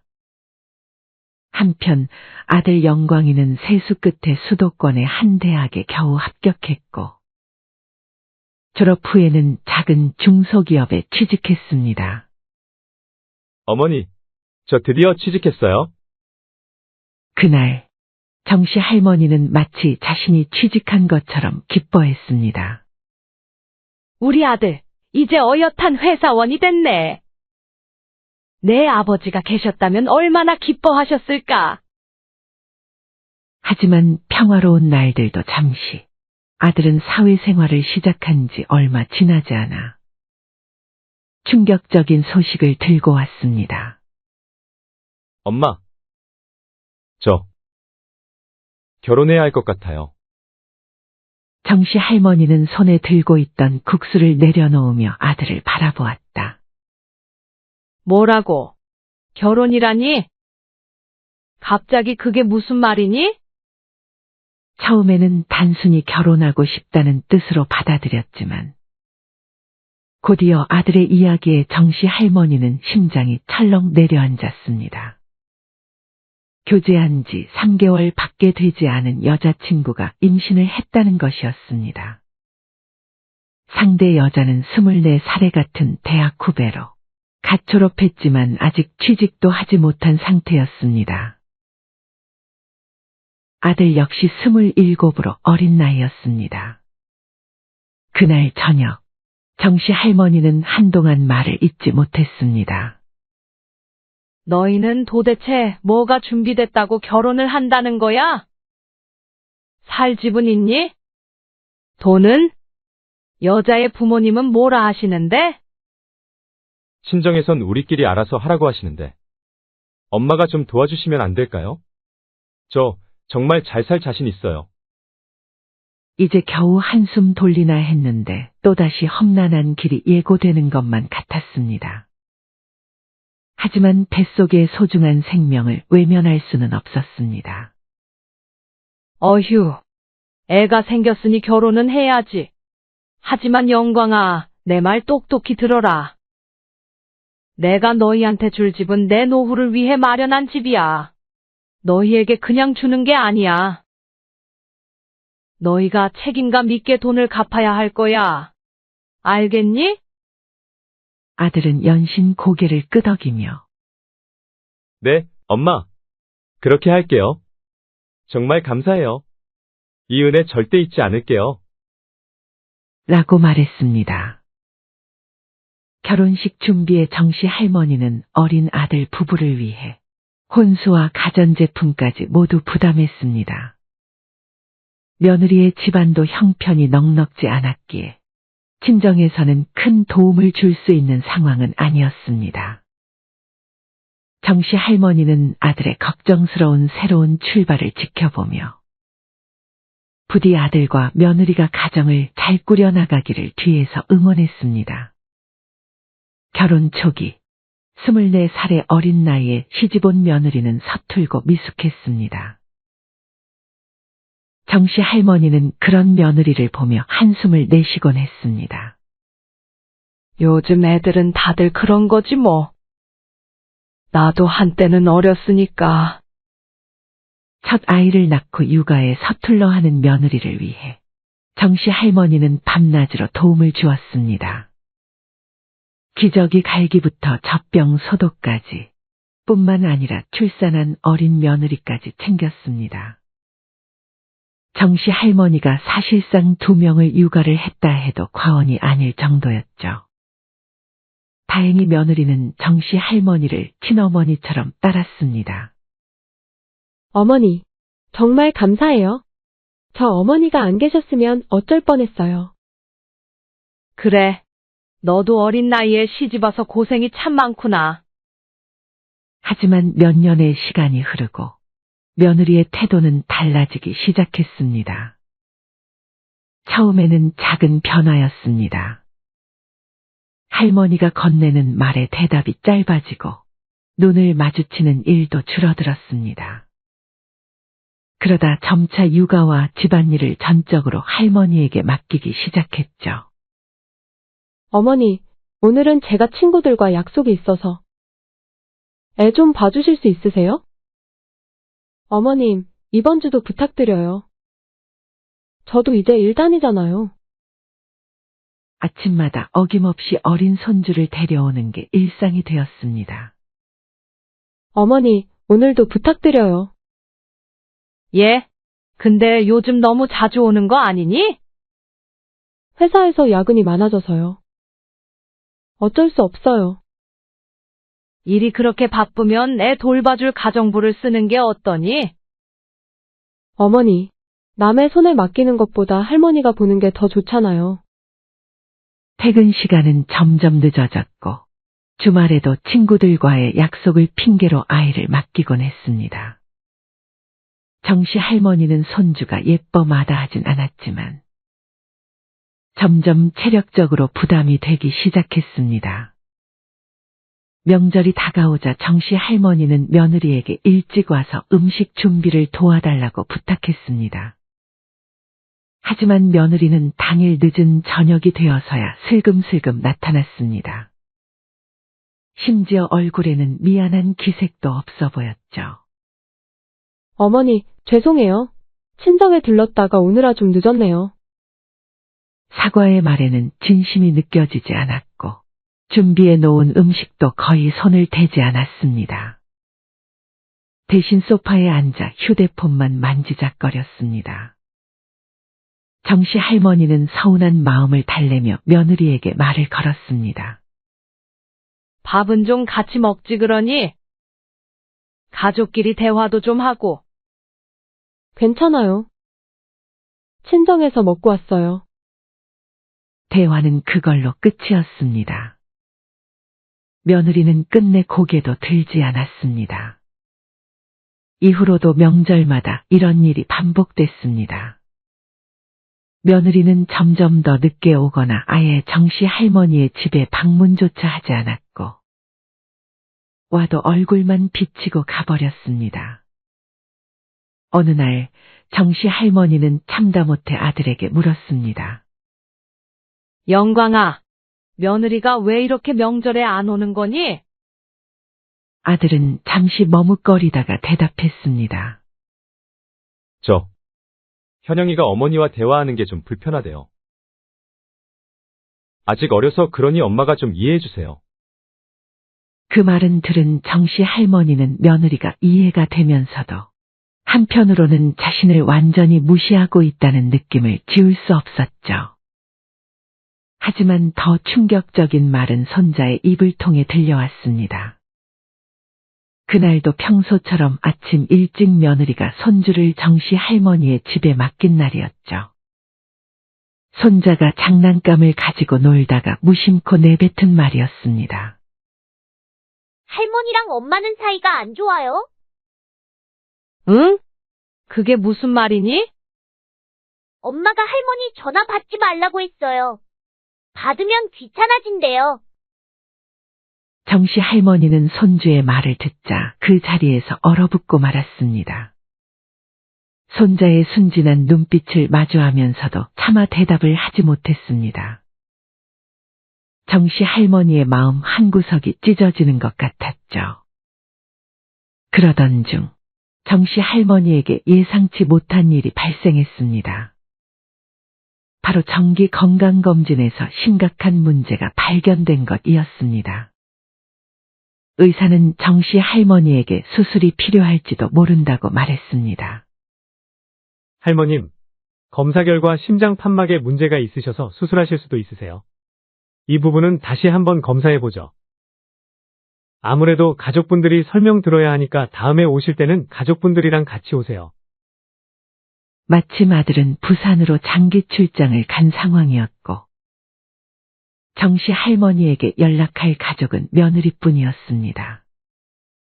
정씨 할머니는 떨리는 마음으로 며느리에게 전화를 걸었지만 며느리는 아무리 전화를 해도 받지 않았습니다. 여보세요?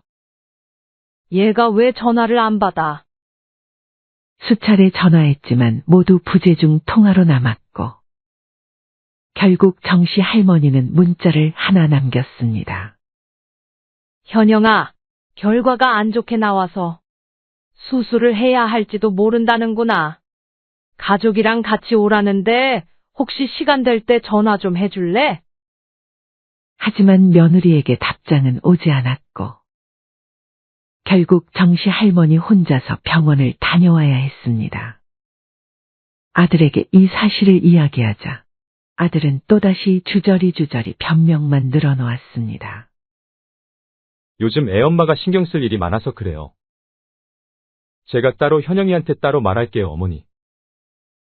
정씨 할머니는 무거운 한숨을 내쉬며 아들의 말을 듣고 있자니 더 큰 실망감이 밀려왔습니다. 며느리가 날 무시하는 것도 서러운데 아들마저 저렇게 무심해서야 원. 정씨 할머니는 속은 까맣게 타들어갔습니다. 며칠 후 정씨 할머니는 병원에서 검사 결과를 확인하고 돌아오는 길이었습니다. 다행히 다시 한 검사 결과가 생각보다 나쁘지 않아 수술을 하지 않고 통원 치료로 가능하다는 의사의 말을 듣고 온 참이었죠. 이를 알리려고 아들의 집에 방문하기 위해 가던 중 아파트 놀이터 근처 벤치에서 며느리가 친구와 대화하는 것을 우연히 듣게 되었습니다. 쟤 현영이 아니야? 무슨 대화를 저렇게 크게 한담? 진짜? 시어머니가 또 전화했어? 이번에 어디 아프시다고 연락 왔는데 내가 일부러 싹 다 무시했지. 아니, 그런 건 아들이 알아서 해야 하는 건데 왜 나한테 연락을 하는 거야? 어이가 없어? 이 나이에 홀어머니 간병까지 떠맡게 생겼어? 무조건 회사 핑계 애 핑계 대면서 절대 병원 같이 안 갈 거야. 혹시 몸이 더 안 좋아지면 요양병원에라도. 며느리의 막말은 계속 이어졌지만 정씨 할머니의 귀에는 더 이상 들리지 않았습니다. 정씨 할머니는 충격에 세상이 무너져 내리는 듯했습니다. 그동안 신혼집에 살림살이에 심지어 손주까지 돌봐주며 아들과 며느리를 챙겨줬는데 며느리는 자신을 그저 귀찮은 짐짝으로 여겼던 것입니다. 심지어 며느리는 필요할 때는 막무가내로 연락하고 찾아오더니 정작 자신의 전화도 문자도 귀찮다며 일부러 무시했다는 사실도 알게 되었죠. 정씨 할머니는 그 자리에서 돌아섰습니다. 더 이상 들을 필요가 없었습니다. 그동안 쌓였던 서러움과 분노가 한꺼번에 치솟았습니다. 며느리의 통화 내용을 들은 후 정씨 할머니는 무거운 발걸음으로 집으로 돌아왔습니다. 정씨 할머니는 문득 아들도 이 사실을 알고 있었을지 생각해 보았습니다. 그동안 수없이 이 문제에 대해 말했는데도 변명만 늘어놓고 아무 대처도 하지 않았지. 아무래도 영광이도 알고 있었을 거야. 어차피 아들에게 이 사실을 이야기하더라도 아들은 분명 며느리의 편만 들며 어머니가 이해 좀 해달라거나 한 번만 참아달라고 할 게 뻔했습니다. 그동안 늘 그래왔듯이 결국 정씨 할머니만 손해를 보는 상황이 반복될 것이라는 불보듯 뻔했죠. 정씨 할머니는 깊은 한숨을 내쉬며 새삼 평생을 희생하며 살아온 자신의 모습이 불쌍하게 느껴졌습니다. 그래. 그동안 내가 아들 며느리를 너무 오냐오냐 했지. 이번 기회에 제대로 가르쳐줘야겠어. 세상에 당연한 건 없다는 걸 말이야. 지금까지 손주를 생각해서 참고 견뎌왔지만 이제는 더 이상 그럴 필요가 없다는 걸 정씨 할머니는 깨달았습니다. 밤새 잠을 이루지 못한 정씨 할머니는 서재로 향했습니다. 오래된 서랍장 깊숙한 곳에서 낡은 서류 봉투를 꺼냈습니다.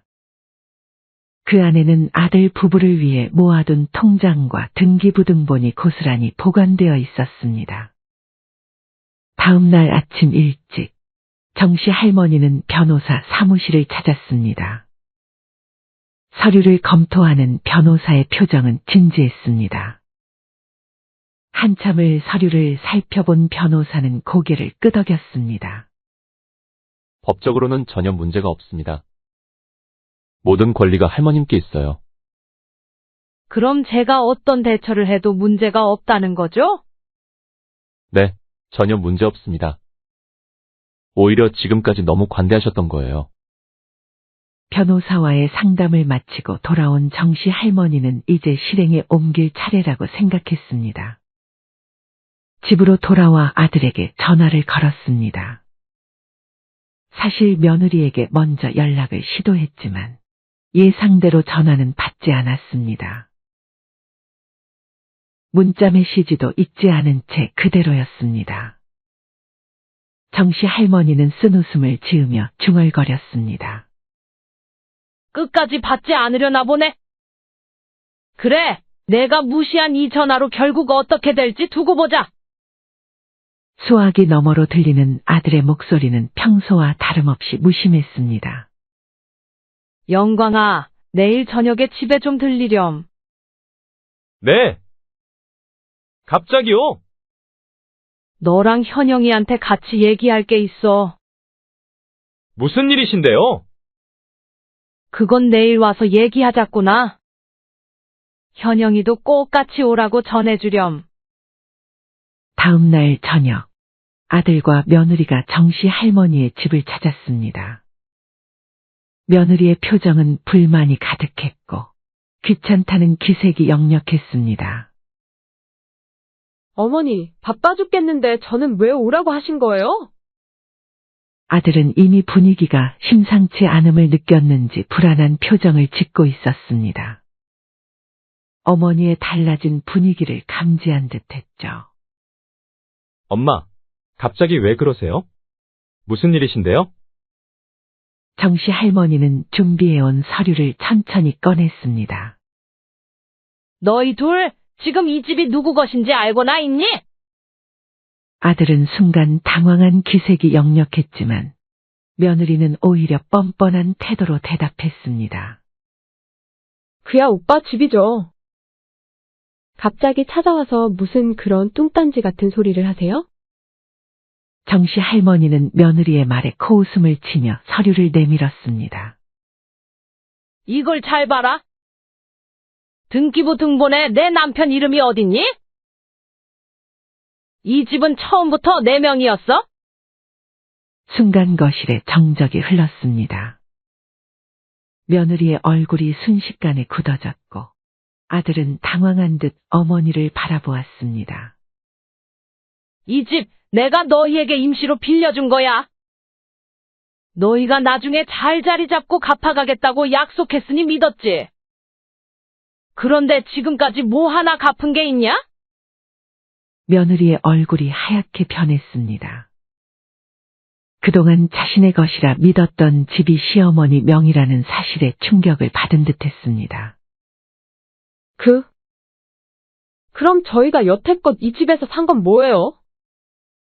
오빠가 자기 집이라고 했단 말이에요. 정씨 할머니는 냉정한 목소리로 대답했습니다. 말이야 그렇게 했겠지. 하지만 이 집은 처음부터 내 노후를 위해 마련한 집이야. 네? 뭐라고요? 며느리의 목소리가 떨렸습니다. 그리고 현영아, 어제 내가 놀이터 벤치에서 한 말? 그때 다 들었다.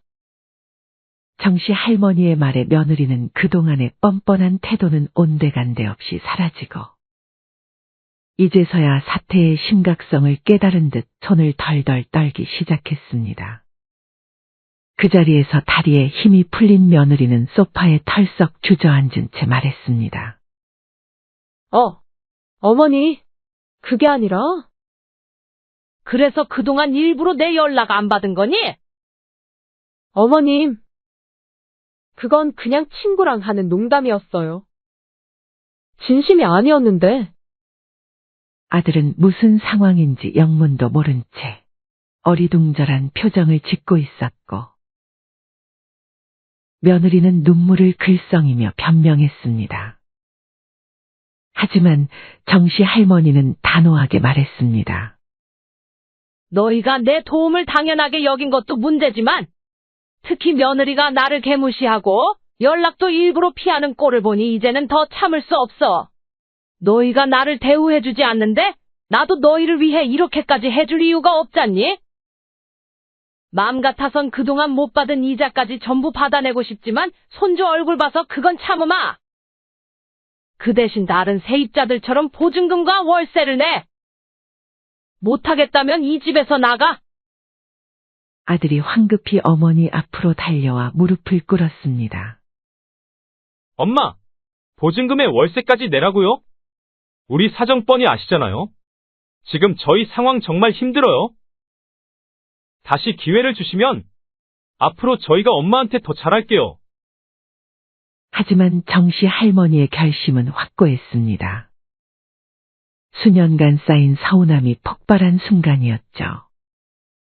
너희가 지금 당장 월세를 낼 여력이 없다면 다른 싼 집을 알아보는 게 좋겠다.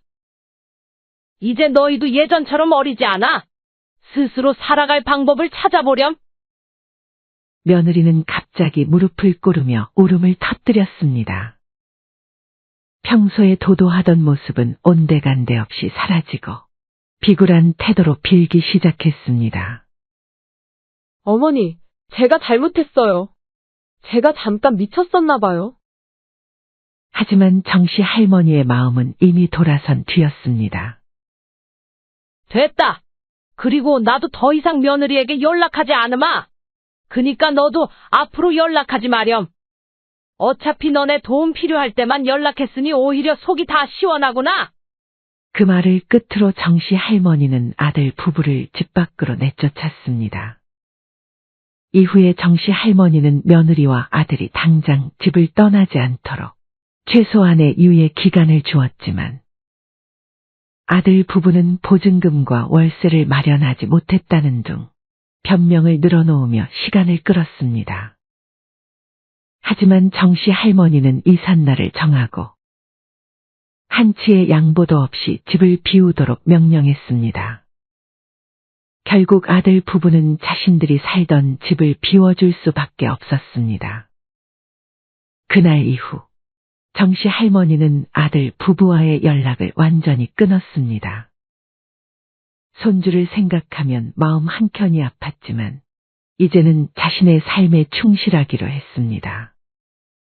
집을 매각하진 않고 세입자들에게 임대해 매달 월세를 받기로 결정한 정씨 할머니는 그 돈으로 자신이 오랫동안 꿈꾸던 여행을 다니기로 했습니다. 이제는 나를 위해 살 때도 됐지. 평생 남 뒷바라지만 하며 살아왔는데, 앞으로는 나도 내 삶을 즐기며 사는 거야. 정씨 할머니는 홀로 여행 가방을 챙기며 조용히 다짐했습니다. 처음으로 자신만을 위한 시간을 갖는다는 생각에 설렘이 가득했습니다. 그렇게 정씨 할머니는 친구들과 오랜만에 여행길에 올랐습니다. 첫 번째 목적지는 그녀가 가장 좋아했던 제주도였습니다. 푸른 바다와 푸른 하늘 아래에서 그녀는 오랜 세월 쌓였던 응어리를 풀어냈습니다. 세상은 이렇게 넓고 아름다운데, 왜 난 지금껏 이걸 몰랐을까? 정씨 할머니는 미소 지으며 스스로를 위로했습니다. 제주도의 풍경은 정씨 할머니의 마음을 더욱 따뜻하게 만들었습니다. 시장에서 만난 친절한 사람들과의 대화, 작은 카페에서 마신 한 잔의 커피, 그리고 조용한 바닷가에서 들려오는 파도 소리까지. 내가 이렇게 맘 편히 쉴 수 있는 날이 오다니. 할머니는 사진을 찍으며 활짝 웃었습니다. 정씨 할머니는 여러 지역을 여행하며 평생 만나보지 못했던 풍경과 경험을 했습니다. 강릉의 바닷가, 전주의 한옥마을, 그리고 서울의 북적이는 거리까지. 모든 것이 새롭고 흥미로웠습니다.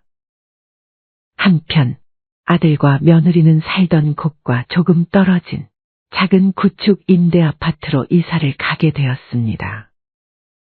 크고 편리했던 신혼집에서의 생활과는 달리 좁고 오래된 아파트에서의 새로운 생활은 고단하기 그지없었습니다. 그마저도 대출을 받아 무리하게 들어온 것이어서 매달 빠듯한 이자와 월세로 인해 생활비는 턱없이 부족했습니다. 아들과 며느리는 예전과는 전혀 다른 팍팍한 생활을 시작하게 되었죠. 며느리는 더 이상 친구들과 수다를 떨며 카페에서 여유로운 시간을 보낼 수 없었습니다.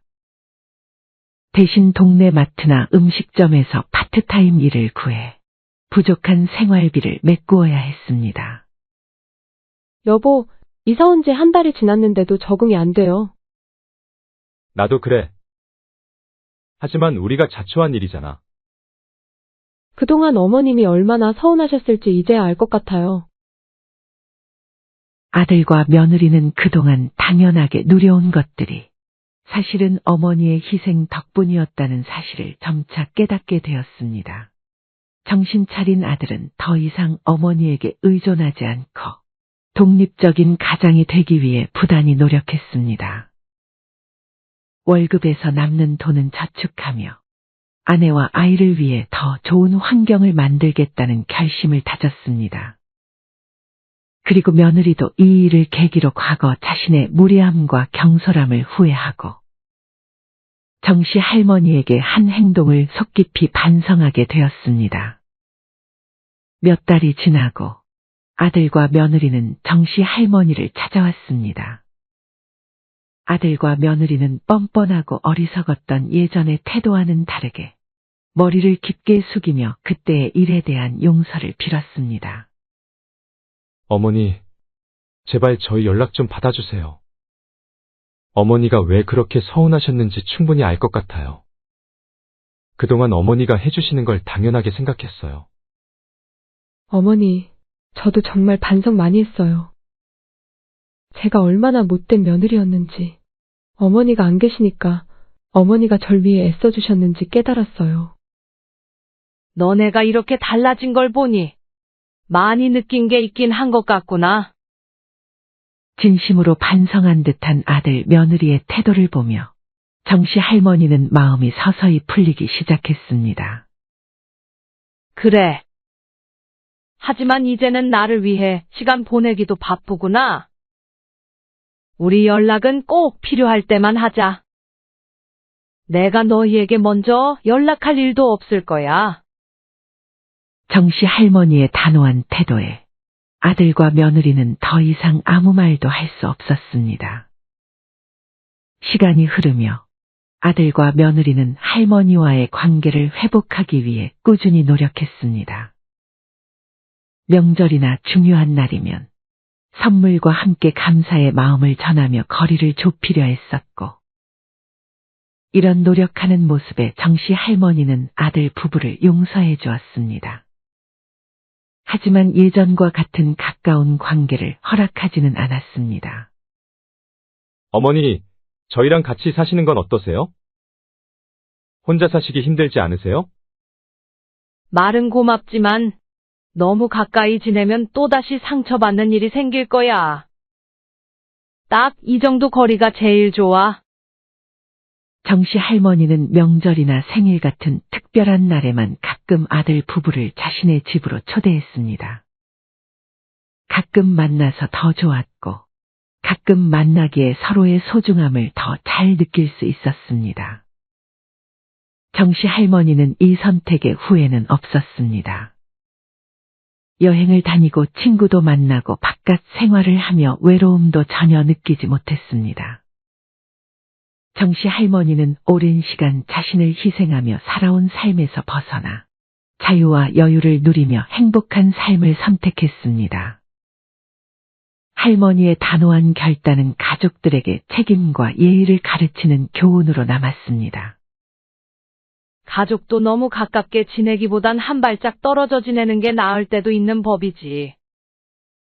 정씨 할머니는 또 다시 여행길을 오르며 홀가분한 마음으로 앞으로의 날들을 맞이할 수 있었습니다. 더 이상 누군가의 어머니나 할머니가 아닌 오롯이 자신으로서의 삶을 살아가기로 한 것입니다. 사연은 여기까지였습니다. 시청해 주셔서 감사합니다. 댓글과 좋아요, 구독은 영상 제작에 큰 힘이 됩니다.